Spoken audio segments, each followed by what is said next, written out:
The Conversion by Wineman.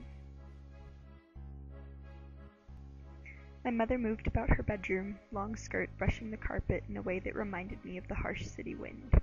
She tucked her hair into a wine-colored hat that matched her dress and unhooked a sash that hung over the foot of her bed. I slammed my hand down on the vanity in an attempt to get her attention. "Mother, your youngest daughter is suffering in the other room with scarlet fever, and all you care about is this stupid rally. I demand you stay home." Instead of responding, she just pulled the sash across her chest and ran her hand along the purple, white, and green strips of cloth, the suffrage colors. "You're making much too big a deal out of this, Elizabeth. You know very well that the doctor said you're old enough to stay home and care for Charlotte." "You are going against Father's wishes," I said, hoping that would really strike her. It turned out to be a low blow. "I have already made my commitment to the women. I will only be gone a few hours. Until then, you will make an effort to cooperate."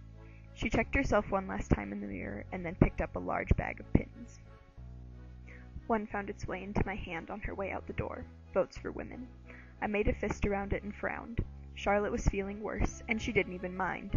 Well, I thought, she'll be sorry when she gets home and finds her daughter on death's doorstep.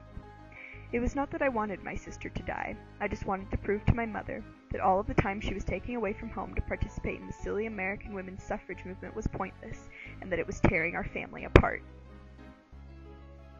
I bounded up the stairs back to the second floor and into Lottie's bedroom. She was burning up with a fever of 102 degrees. Her room overlooked Central Park.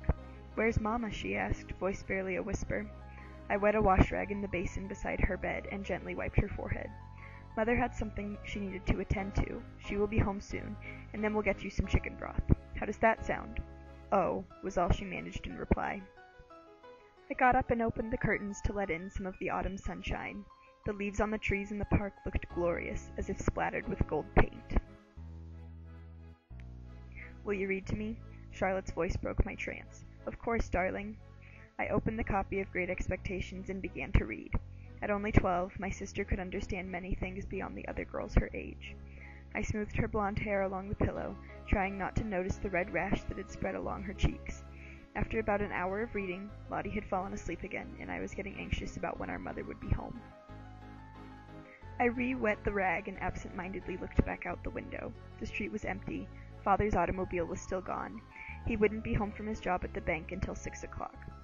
I went to go look in the library for some other books that Charlotte might like and scowled at the many suffragette pamphlets spread out upon the tables that my mother had been handing out over the past few months.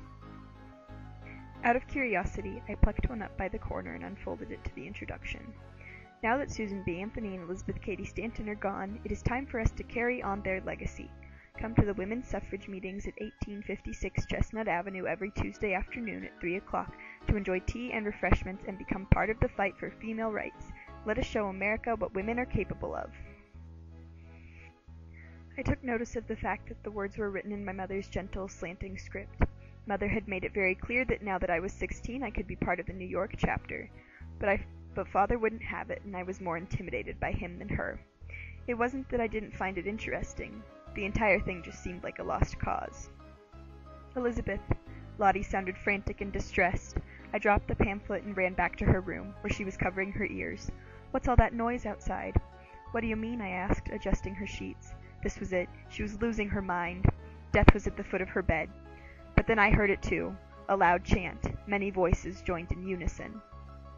I went to the window and looked down at the street, where the procession was in full swing. Hundreds of women wearing the same sash as my mother were marching down the street. They carried flags and banners and sang out about votes for women. I rested my hands on the windowsill and gasped. What is it?" Lottie asked. I shook my head. "Nothing, just lots and lots of suffragettes." "Is that where Mama went?" "It's nothing for you to worry about," I said, tearing myself away for a moment to tuck her back in.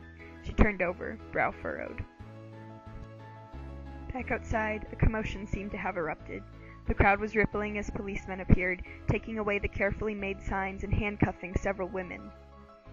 But they, the teachers, mothers, and nurses, joined arms against them and only chanted louder. Admiration that my mother was one of them overcame my heart, for they were so courageous, so patient. "I think I'd like to be a suffragette," Lottie mumbled almost inaudibly. Any other day I would have told her she was crazy, but today was different. "Yes," I told her, "I think I would too." The end.